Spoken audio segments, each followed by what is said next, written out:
Assalamualaikum warahmatullahi wabarakatuh. Kami dari kelompok 3, di sini kami akan menjelaskan mengenai sejarah kearsipan digital di Indonesia. Awal mula istilah arsip di Indonesia bermula dari dikenalnya arsip dengan hanya sebatas surat. Hal ini terlihat di dalam pengertian KBBI, di mana arsip diartikan sebagai simpanan surat-surat penting. Selanjutnya, ada juga istilah kintaka dan juga warkat. Kintaka sendiri merupakan salah satu seksi yang tugasnya mengirimkan surat di Kementerian Pendidikan, Pengajaran, dan Kebudayaan pada tahun 1950-an. Lalu, kintaka dan warkat ini artinya sama-sama surat. Kini, arsip sudah dikenal sebagai rekaman informasi. Hal ini terlihat di dalam Undang-Undang Nomor 43 Tahun 2009 tentang kearsipan yang menyebutkan bahwa arsip adalah rekaman kegiatan atau peristiwa dalam berbagai bentuk dan media sesuai dengan perkembangan teknologi informasi dan komunikasi yang dibuat dan diterima oleh lembaga terkait untuk pelaksanaan kehidupan bermasyarakat, berbangsa, dan bernegara. Awal mula arsip digital di Indonesia adalah dengan diberlakukannya e-government yang tertera dalam Instruksi Presiden RI Nomor 3 Tahun 2003 tentang Kebijakan dan Strategi Nasional Pembangunan E-Government. Untuk mendukung e-government tersebut, dibuatlah SKN atau Sistem Kearsipan Nasional. Adapun manfaat dari SKN sendiri ialah 1.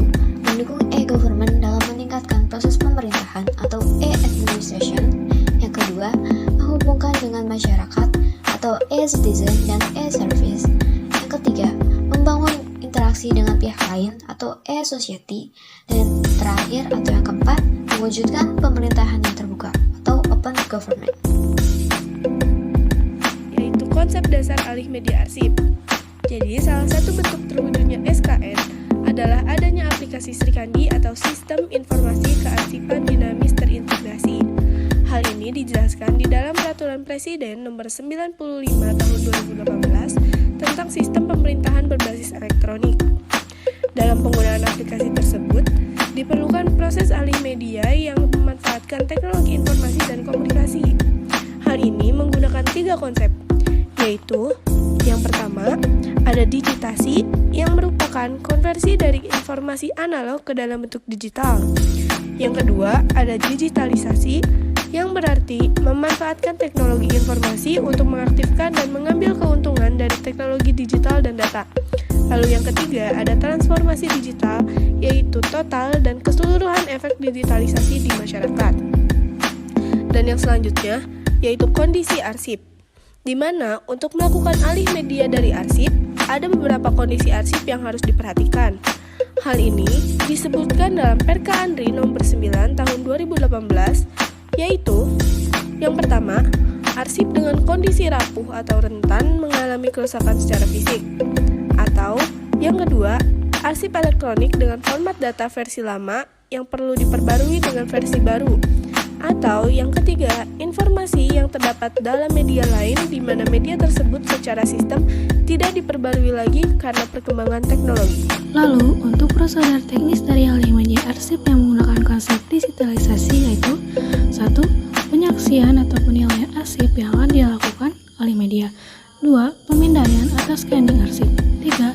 Penyusunan berita acara dan daftar arsip alih media. Dan 4. Pelaksanaan autentikasi arsip hasil alih media.